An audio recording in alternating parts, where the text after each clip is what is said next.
Hello everyone, welcome back to today's story. In the heart of New York, a broken mechanic with a secret invention meets a billionaire's daughter whose dreams were shattered in a car accident. Doctors said she would never walk again, but in a greasy Brooklyn workshop, hope was rebuilt piece by piece. What started as failure turned into laughter, and what began as courage became a miracle that money could never buy. This is the story of how a mechanic gave a billionaire's daughter the miracle of walking. Like, share and subscribe, and tell us where you're watching from. Now let's get started. The streets of Brooklyn never slept, not even on quiet nights. Neon lights flickered against damp sidewalks, and the sound of cars, buses and sirens made a symphony of chaos that was normal to everyone who lived there. At the corner of Fulton and Gates, tucked between a laundromat and an old diner, sat Hayes Auto, a greasy little workshop that smelled of motor oil and steel. Most people thought of it as nothing more than a place to patch up broken engines, but inside, a young mechanic named Daniel Hayes carried dreams that reached far beyond tires and gears. Daniel, 27, was no ordinary mechanic. His hands were skilled, his eyes sharp and his mind restless. Customers came in thinking they'd meet another man in coveralls, wiping his hands on a rag, but what they got was someone who could fix an engine faster than most could even describe the problem. Still, Daniel's true obsession began after hours. When the shop closed and the streets grew quieter, he would stay behind, hunched over a workbench filled with wires, microchips and scraps of metal not meant for cars. What he was building was his secret. In the quiet of those late nights, Daniel worked on a device no one in his neighborhood could have imagined. It wasn't for cars at all. It was a prototype of an exoskeleton frame designed to support damaged legs and spinal cords. He had been working on it for years, pouring every penny he could spare into salvaged robotics parts. This dream was born from pain. His little sister, Lily, had been born with a condition that left her unable to walk. She had passed away at 16, leaving Daniel with grief, guilt, and an unshakable promise that no one else should feel the same helplessness. Across the East River, life looked very different. In a towering penthouse that overlooked Central Park, billionaire investor Richard Bennett lived a life of excess and control. Known for his ruthless business moves, Richard was a man who could buy nearly anything, but there was one thing his wealth could not mend: his daughter Emily's broken spirit. Emily, 22, had once been a shining star at the Lincoln Center Ballet. Her grace and talent had earned her standing ovations and a future brighter than the city skyline itself. But all of that had been stolen one night in a single violent crash. The car accident had changed everything. Emily woke up in a hospital bed to the sterile smell of antiseptic, unable to move her legs. Doctors surrounded her father with words like permanent, unlikely, and no recovery. In the months that followed, she became a prisoner of her wheelchair, her dreams of dance crushed before her eyes. Though her father spared no expense, bringing in specialists from Boston, Los Angeles, even Europe, nothing gave her back what she had lost. Slowly, Emily retreated from the world, spending her days staring out her bedroom window, watching joggers in Central Park and wondering if she would ever move like that again. Her father, busy with his empire, thought money could buy away the pain. He showered her with luxuries, designer clothes, the newest phone, a grand piano she no longer touched.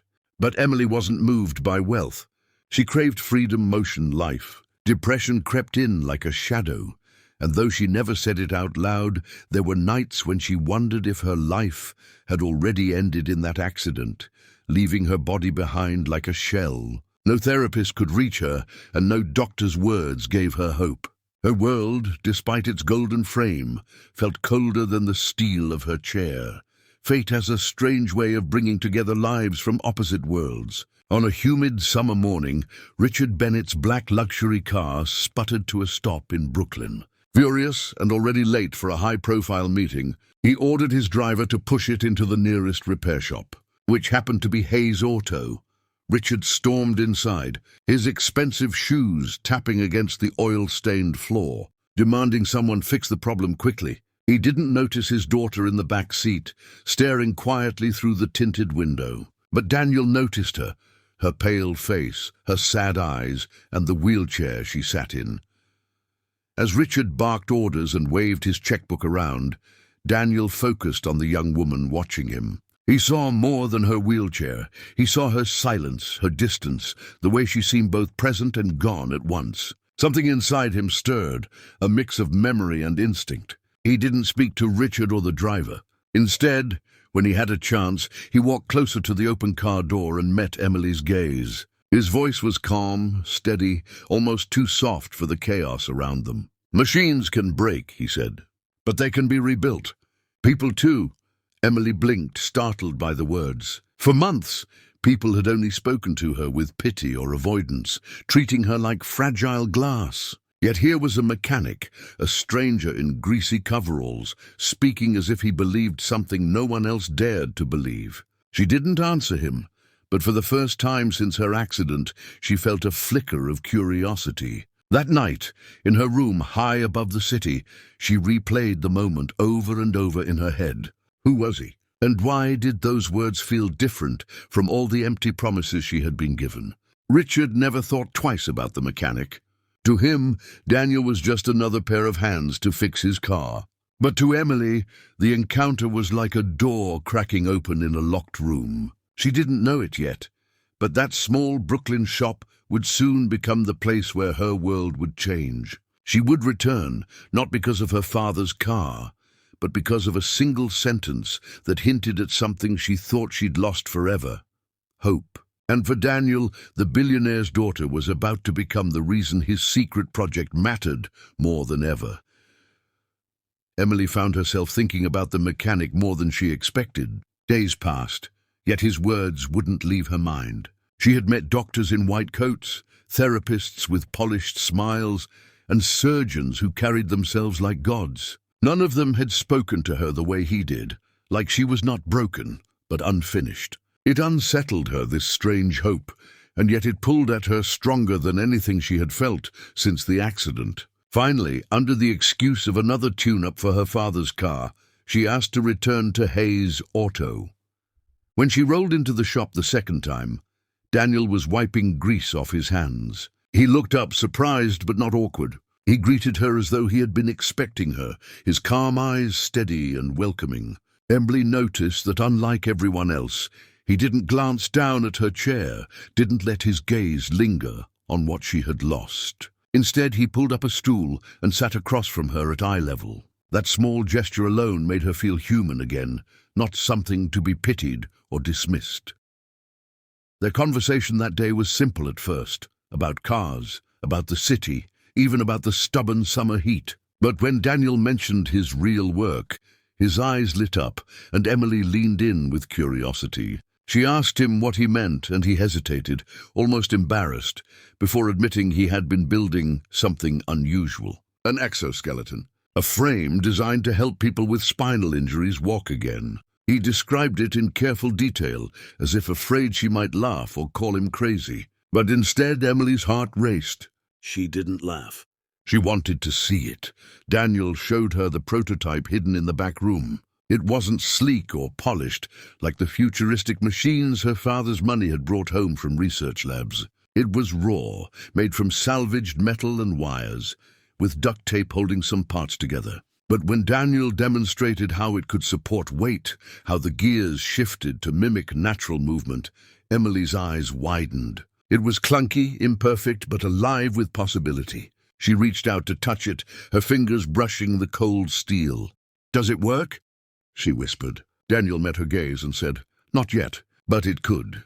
Her father, of course, would have called it junk. Richard believed only in expensive, proven solutions, not experiments built in small garages. But Emily didn't care about appearances or cost. For the first time, something felt real. She asked Daniel if she could try it, and though he warned her it wasn't ready, she insisted. That night, after hours, he helped her strap into the frame. The machine whirred softly as it wrapped around her legs, holding her weight. With Daniel steadying her, she tried to stand. Her legs trembled violently, the weight unbearable. Within seconds, she collapsed back into the chair. For a moment she expected tears, frustration, the same crushing defeat she had felt countless times before. But instead, something unexpected escaped her lips, a laugh. A small, breathless laugh that surprised both of them. "That's the first time I've stood up in almost 2 years," she said, smiling through the ache. Daniel couldn't help but grin back. That laugh, fragile and beautiful, meant more to him than any success he'd had with engines or machines. It meant she hadn't given up. And he hadn't either. They decided to try again the next night. From that day on, Emily returned in secret. She told her father she was visiting a friend or attending therapy, but instead she slipped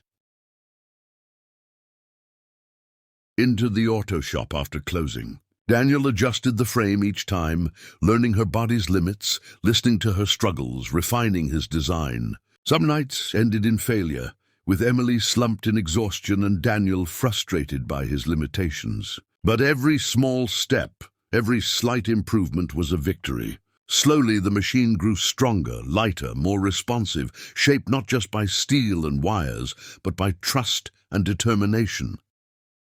Emily began to change too.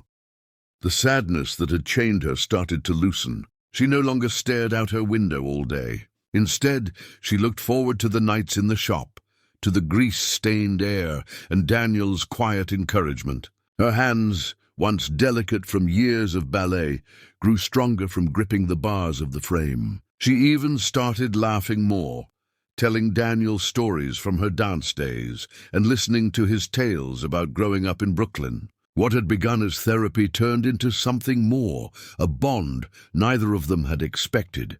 But secrets rarely stay hidden forever. One evening, as Daniel was adjusting the frame, Emily's phone buzzed with a call from her father. He demanded to know why she wasn't home. Panic flickered across her face, but Daniel told her calmly to answer, to lie if she had to.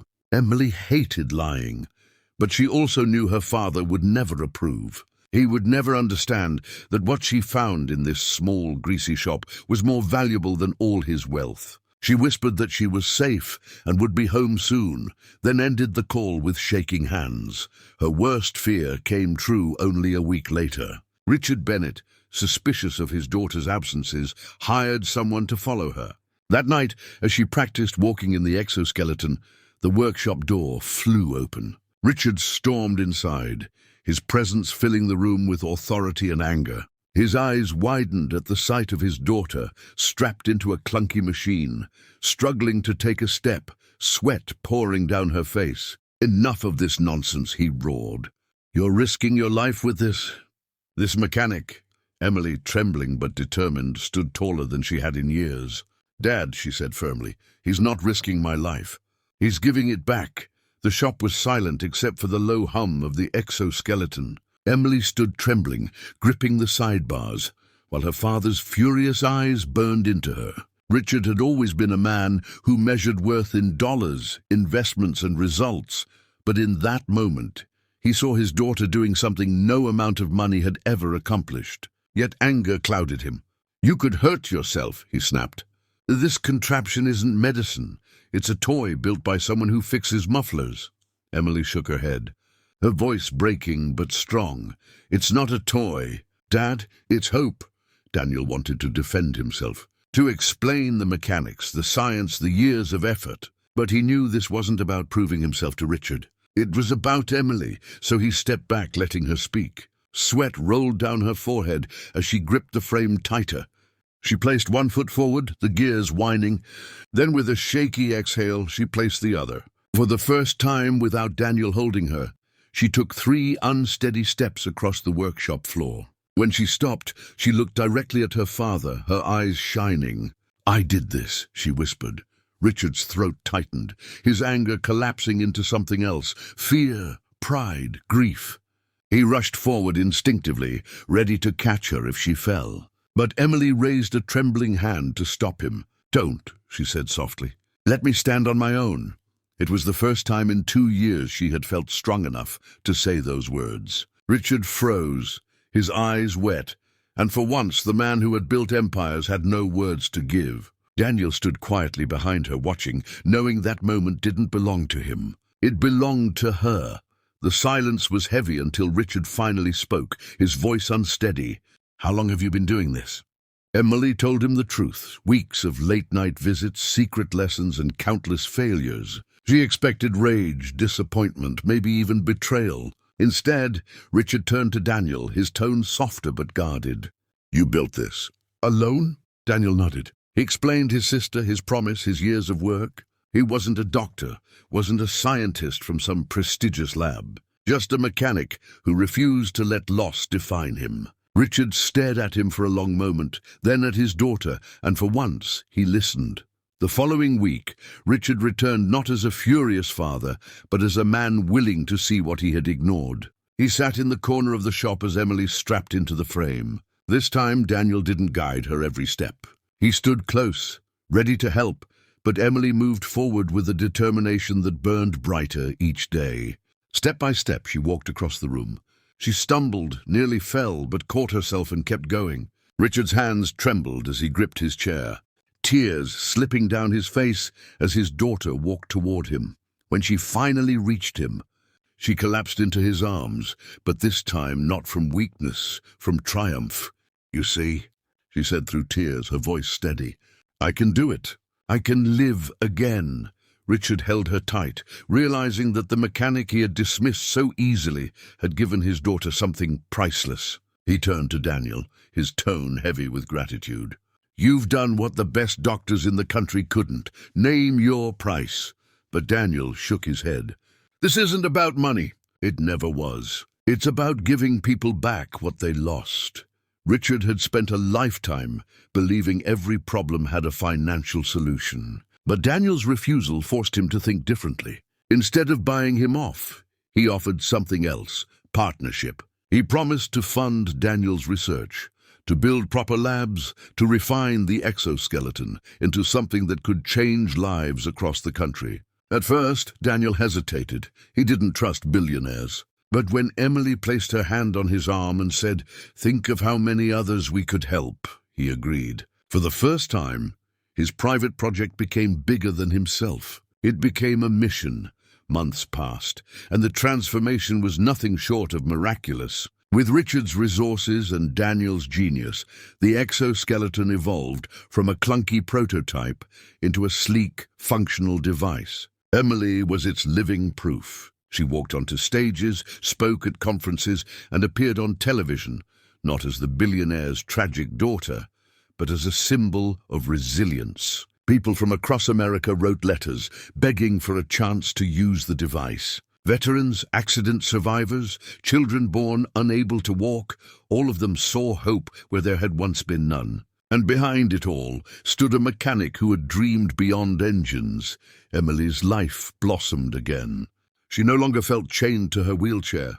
She could walk through Central Park, feel the grass beneath her feet, even dance in small, careful steps. Though she knew she would never perform ballet as before, she found a new kind of stage, one where she could inspire, not just perform. And beside her through it all was Daniel, the man who had given her more than a machine. He had given her belief in herself. Their bond grew stronger, forged not by wealth or convenience, but by nights of sweat, laughter, failure, and triumph. In the end, people across New York whispered about the story. The billionaire's daughter, who had once been bound to a wheelchair, now walked proudly again. And the man responsible wasn't a famous doctor or a corporation. It was a mechanic from Brooklyn with a heart bigger than any fortune. To the world, it was a miracle. But to Emily and Daniel, it was something even greater, proof that hope could be rebuilt, just like machines, and that sometimes the most unlikely people could change the course of a life forever.